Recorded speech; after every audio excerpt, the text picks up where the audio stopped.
हफ्ता दो वरना दुकान बंद। साहब ये लीजिए, माफ करना, अगली बार जल्दी देना। शहर के एक पुराने और भीड़-भाड़ वाले बाजार के किनारे एक बहुत ही छोटी और टूटी फूटी झोपड़ी में शारदा देवी नाम की एक बूढ़ी औरत रहती थी। उसका पूरा जीवन गरीबी और संघर्ष में बीता था। उसका पति बहुत साल पहले इस दुनिया से चला गया था और तब से उसने अकेले ही अपनी बेटी ज्योति को पाल पोस कर बड़ा किया था। शारदा देवी अनपढ़ थी, लेकिन उसकी सोच बहुत साफ थी। वह हमेशा कहती थी कि चाहे कितनी भी गरीबी क्यों न हो, ईमानदारी से जीना चाहिए। हर रोज वह सुबह 3 बजे उठती थी। पहले मिट्टी के चूल्हे पर चाय बनाती, फिर अपनी बेटी की पुरानी फोटो को देखकर एक पल रुकती और मन ही मन कहती थी, भगवान मेरी बेटी को हमेशा खुश रखना। और फिर अंधेरे में ही सब्जी मंडी की तरफ निकल जाती थी। वहां वह सस्ते में जो भी सब्जी मिल जाती वही खरीद लेती थी, क्योंकि उसके पास ज्यादा पैसे नहीं होते थे। फिर वह अपने पुराने से ठेले को धक्का देती हुई बाजार के उस कोने में आकर खड़ी हो जाती, जहां धूप भी ठीक से नहीं पहुंचती थी, लेकिन वही उसकी रोजी रोटी का सहारा था। धीरे धीरे बाजार भरने लगता था। दुकानदार आते थे, ग्राहक आते थे, लेकिन शारदा देवी की दुकान पर कम ही लोग रुकते थे, क्योंकि उसी बाजार में पुलिस और नेताओं का डर फैला हुआ था। हर हफ्ते हर दुकानदार से जबरदस्ती पैसा वसूला जाता था, हफ्ता दो वरना और जो दुकान नहीं बंद। देता था साहब ये लीजिए, उसका माफ धंधा करना, चौपट कर दिया अगली बार जाता जल्दी था। देना। इस पूरे इलाके का सबसे सुनेगा बड़ा नहीं तो डर तेरी था खैर नहीं। अरुण आप चौधरी बात नाम कर का दो। पुलिस बड़े दरोगा, सब चुप हो जाओ यार। जो नेता एक बर्मा शब्द के दो। इशारों पर चलता था। अरुण अरे सुनो, चौधरी का नाम यहाँ सब सुनते ध्यान ही दो। अच्छे नियम तोड़ने वालों को अच्छे बर्दाश्त नहीं दुकानदार करूंगा। कांप जाते ये थे, आखिरी चेतावनी क्योंकि ब्रेक। वह न सिर्फ हफ्ता वसूलता था, बल्कि लोगों को झूठे केस में फंसाने के लिए भी बदनाम था। वह अक्सर अपने साथ अरे देखो तो इसे 3 गुंडे हाँ लेकर भाई, बाजार क्या हुआ? में घूमता था कमाल है यार। और बस जिसे करो चाहता यार। उसे सबके सामने बेइज्जत कर शांत देता था। रहो। शारदा देवी जानती थी कि ये लोग बहुत खतरनाक हैं, इसलिए वह हमेशा कोशिश करती थी कि इनसे दूर ही रहे। लेकिन गरीब आदमी कब तक दूर रह सकता है। एक दिन सुबह जब वह अपना ठेला लगा ही रही थी, तभी अरुण चौधरी वहां आ पहुंचा। उसके साथ उसके 2 आदमी भी थे। क्यों उसने आते ही कड़क आवाज में कहा, साहब आज कुछ नहीं ए बिका। बुढ़िया, बहाना मत इस बना, हफ्ते का हफ्ता दे। पैसा निकाले। शारदा देवी डर गई। उसने कांपते हुए कहा, बाबूजी, आज सब्जी बहुत कम बिकी है, कल से जरूर दे दूंगी। कल लेकिन पैसा नहीं अरुण मिला चौधरी तो को जैसे देख इसी लेना। बात का इंतजार था। वह गुस्से में चिल्लाया और बोला, तू हर बार यही ड्रामा करती है, आज नहीं दिया तो अभी सबक सिखाता हूं। इतना कहकर उसने ठेले को जोर से लात मारी। सब्जियां सड़क पर फैल गईं। शारदा देवी घबराकर ठेले के पास झुक गई और रोते हुए सब्जियां समेटने लगी। तभी अरुण चौधरी ने उसे धक्का दे दिया और वह सड़क पर गिर पड़ी। उसके घुटने से खून निकल आया। आसपास बहुत लोग खड़े थे, लेकिन किसी में हिम्मत नहीं थी कि कुछ बोले, क्योंकि सब जानते थे कि इसके पीछे नेता बर्मा का हाथ है और जो बोलेगा उसका भी यही हाल होगा। अरुण चौधरी हंसते हुए बोला, याद रखना, ये इलाका नेता बर्मा का है। यहां बिना पैसा दिए हफ्ता जमा कोई करो चैन जल्दी से जी नहीं साहब, बैठ ये सकता। और फिर जल्दी वह से वहां पूरा से अमाउंट चला निकालो। गया। शारदा देवी बहुत देर तक सड़क पर बैठी रोती रही। किसी ने आकर उसे उठाया, किसी ने उसके घाव पर पानी डाला, लेकिन किसी ने यह नहीं पूछा कि उसके साथ ये सब क्यों हुआ। वह चुपचाप अपना टूटा हुआ ठेला समेटकर घर चली गई। उस रात वह दर्द से कराह रही थी, लेकिन उसने अपनी बेटी ज्योति को फोन करके कुछ नहीं बताया, क्योंकि वह नहीं चाहती थी कि उसकी बेटी परेशान हो। उसे नहीं पता था कि उसकी वही बेटी ज्योति उसी जिले की डीएम है और उसने अपनी पोस्ट जानबूझकर मां से छुपा रखी है, ताकि मां कभी किसी के सामने अपनी बेटी का नाम लेकर घमंड न करे। और इसी के साथ शारदा देवी की जिंदगी का सबसे बड़ा तूफान शुरू होने वाला था। जिले के सबसे बड़े और सबसे साफ सुथरे सरकारी बंगले में एक लड़की रहती थी, जिसका नाम था ज्योति। वही ज्योति जिसे शारदा देवी ने अपनी गरीबी और संघर्ष के बीच पाल पोस कर बड़ा किया था। लेकिन आज वही लड़की पूरे जिले की डीएम थी और पूरे सिस्टम में उसकी ईमानदारी की मिसाल दी जाती थी। ज्योति को बचपन से ही अन्याय से नफरत थी। उसने अपनी मां को जिंदगी भर संघर्ष करते देखा था, लेकिन मां ने कभी किसी से हाथ नहीं फैलाया। इसी वजह से ज्योति ने ठान लिया था कि वह ऐसी अफसर बनेगी जो गरीबों के लिए ढाल बनेगी। रोज सुबह वह फाइलों का ढेर देखकर भी बिना थके काम करती थी।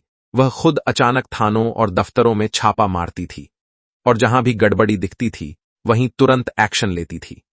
इसी वजह से जिले के कई भ्रष्ट अधिकारी और नेता उससे नफरत करने लगे थे, लेकिन खुलकर कोई उसके सामने नहीं बोलता था, क्योंकि उसका रिकॉर्ड बहुत मजबूत था और ऊपर तक उसकी ईमानदारी की चर्चा थी। उसी जिले में एक बड़ा नेता था, वर्मा, जो कई सालों से राजनीति में बैठा हुआ था और धीरे धीरे पूरे जिले के गैरकानूनी धंधों का मालिक बन चुका था। पुलिस से लेकर तहसील तक उसके आदमी बैठे थे और अरुण चौधरी उन्हीं में से एक खास आदमी था, जो गंदे कामों को खुलेआम अंजाम देता था।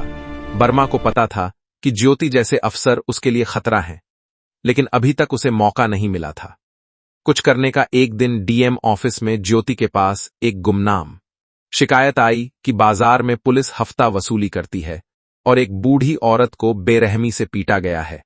ज्योति ने फाइल पढ़ी और उसका दिल अजीब सा भारी हो गया, क्योंकि कहीं न कहीं उसे अपनी मां की याद आ गई, लेकिन शिकायत में किसी का नाम नहीं था। फिर भी उसने तुरंत अपने भरोसेमंद अफसरों को बुलाया और कहा कि मुझे इस बाजार की पूरी रिपोर्ट चाहिए, एक दुकान की जानकारी चाहिए और ये सब चुपचाप होगा। इधर बाजार में शारदा देवी दर्द से परेशान होकर भी रोज की तरह ठेला लगाने आ गई थी। उसका घुटना अभी भी सूजा हुआ था, लेकिन पेट की आग उसे चैन से बैठने नहीं दे रही थी। उसी दिन अरुण चौधरी फिर वहां आ गया और इस बार उसने और भी ज्यादा बेरहमी दिखाई। उसने सबके सामने शारदा देवी को गालियां दी और कहा, तूने अभी तक पैसा लिया, आज तेरा ठेला ही उठवा दूंगा। और उसने अपने आदमियों से ठेला उठवाने का इशारा कर दिया। फल कहां से लाई हो? अरे साहब, यही लोग तो खड़े मेरी रोज देखते की दुकान रहे है। ये और किसी तो की बहुत ताजा हिम्मत लग रहे नहीं हैं। हाँ जी, ले लीजिए। कुछ बोलने की। तभी भीड़ में किसी ने चुपके से मोबाइल से वीडियो बना लिया, लेकिन डर के मारे उसने वो वीडियो किसी को भेजा नहीं। शारदा देवी अंदर से पूरी तरह टूट चुकी थी। उस रात वह बहुत देर तक रोती रही और पहली बार उसने सोचा कि काश उसकी बेटी यहां होती, लेकिन उसे अब भी नहीं पता था कि उसकी बेटी इसी जिले की सबसे बड़ी अफसर है। उधर डीएम ऑफिस में ज्योति को धीरे धीरे रिपोर्ट मिलने लगी कि अरुण चौधरी और उसके लोग बाजार में खुली गुंडागर्दी करते हैं, लेकिन हर बार मामला ऊपर से दबा दिया जाता है। ज्योति समझ गई कि यह सिर्फ एक पुलिस वाले की बात नहीं है, इसके पीछे जरूर कोई बड़ा हाथ है। उसी रात उसने अपने कमरे में बैठकर सारी फाइलें फैलाकर एक एक कड़ी जोड़नी शुरू की और वहीं उसने फैसला किया कि अब ये लड़ाई चुपचाप नहीं, बल्कि पूरे सिस्टम को हिलाकर रख देने वाली होगी। उसे यह भी नहीं पता था कि जिस पीड़िता की वजह से ये लड़ाई शुरू हो रही है वो उसकी अपनी मां है, और इसी के साथ जिले में एक बहुत बड़ी साजिश और बहुत बड़ा तूफान जन्म लेने वाला था। अगली सुबह ज्योति बहुत भारी मन से ऑफिस पहुंची। उसके दिमाग में पूरी रात बाजार और हफ्ता वसूली की बातें घूमती रहीं। उसने तय कर लिया था कि अब वो खुद जमीन पर जाकर देखेगी कि सच्चाई क्या है। उसने किसी को बताए बिना अपने भरोसेमंद ड्राइवर को बुलाया और सादे कपड़े पहनकर बाजार की तरफ निकल पड़ी। उसने एक साधारण सी साड़ी पहनी और चेहरे पर हल्का सा कपड़ा डाल लिया ताकि कोई पहचान न सके। बाजार में घुसते ही उसे चारों तरफ डर का माहौल दिखा। दुकानदार धीरे बोलते थे आज पुलिस और पुलिस आएगी। की गाड़ी देखते ही चुप हो जाते थे। ज्योति सब कुछ अपनी आंखों से देख रही थी। तभी उसकी नजर एक बूढ़ी औरत पर पड़ी जो दर्द में भी अपना ठेला लगा रही थी। उसका चेहरा थका हुआ था और घुटना सूजा हुआ था। ज्योति क्या दिल अजीब सा कांप गया, लेकिन उसने खुद को संभाला और आगे बढ़ गई। तभी अरुण चौधरी अपनी गाड़ी से उतरा और आते ही गालियां देने लगा। उसने दुकानदारों से पैसे मांगने शुरू किए और फिर उसी बूढ़ी औरत के पास पहुंचा और कहा, अभी तक पैसा नहीं दिया तूने, और आज तो ठेला भी जब्त होगा। शारदा देवी ने कांपती आवाज में कहा, बेटा मेरे पास कुछ नहीं है, मुझे छोड़ दो। लेकिन अरुण ने एक नहीं सुनी और उसे धक्का दे दिया। शारदा देवी जमीन पर गिर पड़ी और भीड़ चुपचाप देखती रही। ज्योति का खून खौल उठा, लेकिन उसने खुद को रोक लिया ताकि उसका भेस न खुल जाए। तभी किसी ने पुलिस वालों से कहा, साहब ये औरत तो पहले भी शिकायत कर चुकी है। तो अरुण और भड़क गया और बोला, शिकायत करती है तो देख अब क्या होता है। और उसने अपने आदमी से कहा, इस पर सरकारी काम में बाधा डालने का केस बना दो। ज्योति ये सब सुनकर सन्न रह गई। उसने देखा कि कैसे झूठी धाराएं लिखी जा रही हैं और कैसे एक बेगुनाह औरत को अपराधी बनाया जा रहा है। नियम के हिसाब से अगर वो वहीं अपनी पहचान बता देती तो सब रुक सकता। लेकिन तभी उसके दिमाग में आया कि अगर आज उसने खुद को प्रकट कर दिया तो असली मगरमच्छ कभी सामने नहीं आएगा। इसलिए उसने बहुत भारी दिल से ये नाटक चलने दिया। शारदा देवी को थाने ले जाया गया और ज्योति भी पीछे पीछे गई। थाने में बैठकर जब ज्योति ने उस औरत का चेहरा गौर से देखा तो उसका दिल जैसे रुक सा गया। वही झुर्रियां, वही आंखें, वही दर्द। वो उसकी मां थी, लेकिन वो पहचान नहीं पाई थी क्योंकि बरसों से दोनों की मुलाकात नहीं हुई थी और मां भी अपनी बेटी की फोटो कभी नहीं रखती थी। ज्योति का दिल जोर से धड़कने लगा, उसके हाथ कांपने लगे। लेकिन उसने खुद को संभालते हुए देखा कि कैसे उसकी मां से जबरदस्ती अंगूठा लगवाया जा रहा है और कैसे झूठे कागज बन रहे हैं। उस पल ज्योति अंदर से पूरी तरह टूट गई। उसका मन किया कि सब कुछ खत्म कर दे, लेकिन उसने खुद से कहा, नहीं, अगर आज मैंने भावुक होकर सच खोल दिया तो ये लोग बच निकलेंगे और ये जुल्म कभी खत्म नहीं होगा। वह चुपचाप बाहर निकली और अपनी गाड़ी में बैठते ही पहली बार फूट कर रोई। उसने अपनी मां को पहचाने बिना उसी पर जुर्म होते देखा था और ये दर्द किसी भी सजा से बड़ा था। उसी रात उसने फैसला किया कि अब ये लड़ाई सिर्फ सिस्टम सुधारने की नहीं, बल्कि अपनी मां के सम्मान और पूरे जिले की इज्जत की लड़ाई होगी। और अब कोई भी बर्मा हो या अरुण चौधरी, उन्हें बख्शा नहीं जाएगा। उधर थाने में शारदा देवी को हवालात में डाल दिया गया था और अरुण चौधरी पूरे घमंड में बैठा चाय पी रहा था। उसने अपने एक आदमी से कहा, ऊपर तक मैनेज है, कोई कुछ नहीं बिगाड़ सकता। उधर नेता बर्मा को खबर पहुंची कि डीएम के इलाके में आजकल कुछ हलचल है। बर्मा तुरंत अरुण चौधरी को फोन लगाया और रात में मिलने को कहा। उसी रात एक बड़े से फार्म हाउस में दोनों मिले। वहां शराब की बोतलें खुली और दोनों हंसते हुए बोले, चौधरी, नया वो केस डीएम बंद बहुत करना होगा, ईमानदार लेकिन सर लोग पूछेंगे, चिंता मत करो, इधर आओ। ठीक है सर, पैसा और दबाव से चिंता सब मत सेट करो है। साहब, हमने इससे पहले भी बहुत अफसर देखे हैं, सबको लाइन पर ला दिया है। बर्मा ने कहा, अरुण, वो केस किसी बस तरह ध्यान दबा रखना, दो। कोई कोई चिंता मत सबूत कीजिए हाथ न साहब, लग जाए। बस याद रखना वो शख्स उधर मुंह बंद ज्योति रखे, पूरी हो तरह जाएगा। बदल चुकी थी। उसने अब लड़ाई का रास्ता चुन लिया था। उसने अपने सबसे भरोसेमंद अफसरों की एक छोटी सी टीम बनाई और सबको साफ कहा, इस जिले में जो भी होगा सब कानून के हिसाब से होगा और कोई भी लीक नहीं करेगा। फिर उसने सबसे पहले बाजार की शिकायतों की फाइल मंगवाई और देखा कि कैसे सालों से केस दबाए जा रहे थे, कैसे हर शिकायत में आखिरी में लिखा होता था, मामला सुलझ गया है। उसने चुपचाप एक दुकानदार से बात करवाई और सबकी गवाही रिकॉर्ड करवाई। सब डरते थे, पैसे वसूले जाते लेकिन हैं, डीएम किसी की के नाम सुनवाई की नहीं। गारंटी मिलने के बाद धीरे धीरे लोग खुलने लगे। किसी ने बताया कि हर हफ्ते पैसा जाता है, किसी ने बताया कि पुलिस की गाड़ी खुद वसूली करने आती है। ज्योति ने सब कुछ रिकॉर्ड करवा लिया। फिर उसने थाने की या अरुण को भनक लग गई तो सबूत गायब हो जाएंगे, इसलिए सब कुछ बहुत चुपचाप किया जा रहा था। उधर बर्मा को भी अंदर ही अंदर शक हो रहा था कि कुछ गड़बड़ चल रही है। उसने अरुण को फोन करके कहा, उस बूढ़ी औरत को जल्दी जेल भेज दो, मामला खत्म करो। लेकिन अरुण बोला, साहब, अभी कागज पूरे नहीं बने हैं। उसी रात ज्योति ने एक बड़ा फैसला लिया। उसने मीडिया के 2 भरोसेमंद रिपोर्टरों को चुपचाप बुलाया और कहा, जब मैं इशारा करूंगी तब पूरा खेल सामने आएगा, अभी आप सिर्फ तैयार रहिए। फिर उसने विजिलेंस और एंटी करप्शन टीम को अलर्ट कर दिया। सब कुछ धीरे धीरे जाल की तरह बुना जा रहा था ताकि एक भी मछली भाग न सके। अगले दिन सुबह ज्योति ने पूरे जिले के अफसरों की मीटिंग बुलाई और सबको कहा, आज अचानक निरीक्षण होगा, कोई भी बिना आदेश के कहीं नहीं जाएगा। ये सुनते ही कई अफसरों के चेहरे पीले पड़ गए। किसी ने तुरंत बर्मा को खबर करने की कोशिश की, लेकिन तब तक देर हो चुकी थी।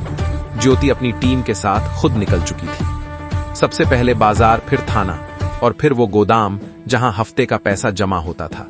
जैसे ही रेड नेता का शुरू घर, हुई, अरुण चौधरी हर का जगह क्वार्टर, दोनों जगह हड़कंप रेड। मच गया। टीम में नेता के घर, टीवी दुकानों से क्वार्टर, शुरू रजिस्टर करो। निकले, थाने से फर्जी फाइलें निकली और देखिए, ये गोदाम बरामदगी से में से पैसों कुछ से है। भरे बैग मिले। मीडिया को ये इशारा मिल नोट, चुका सोना था, और फर्जी कागज। कैमरे चल पड़े थे। पूरे जिले में खबर फैल गई कि डीएम ने सबसे बड़ी रेड कर दी है। अरुण चौधरी को समझ में आ गया कि अब खेल खत्म है। उसने भागने की कोशिश की, लेकिन बाहर विजिलेंस की टीम पहले से खड़ी थी। उसे वहीं पकड़ लिया गया। उधर बर्मा टीवी पर खबर देखकर पसीना पसीना हो गया। उसे समझ में आ गया कि अब उसका नाम भी सामने आने वाला है। और इधर ज्योति थाने पहुंची और पहली बार अपनी मां के पास गई।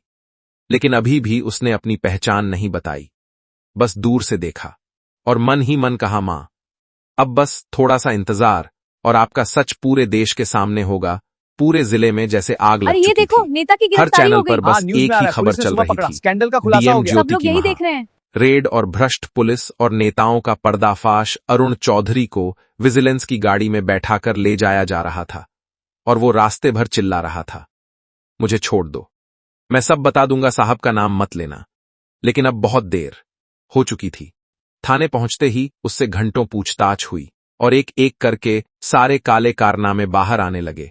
उसने कबूल किया कि सब कुछ बर्मा के इशारे पर चलता था। हफ्ते की रकम ऊपर तक जाती थी और जो भी विरोध करता था उसे झूठे केस में फंसा दिया जाता था। इधर मीडिया के कैमरे लगातार चल रहे थे और हर चैनल पर बर्मा का नाम खुलकर आने लगा। जनता का गुस्सा सड़क पर उतर आया, लोग नारे लगा रहे थे, भ्रष्टाचार मुर्दाबाद, बर्मा इस्तीफा दो। पूरे जिले में हंगामा मच गया, बाजार बंद हो गए, बसें रुक गईं और हर जगह पुलिस तैनात करनी पड़ी। कोर्ट में मामला पहुंचा तो बर्मा ने अपनी पूरी ताकत लगा दी। बड़े बड़े वकील खड़े कर दिए गए, लेकिन इस बार सबूत पहाड़ जैसे थे।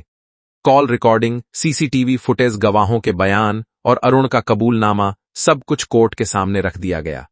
जज ने सख्त लहजे में कहा, यह सिर्फ एक केस नहीं बल्कि पूरे सिस्टम की गंदगी है।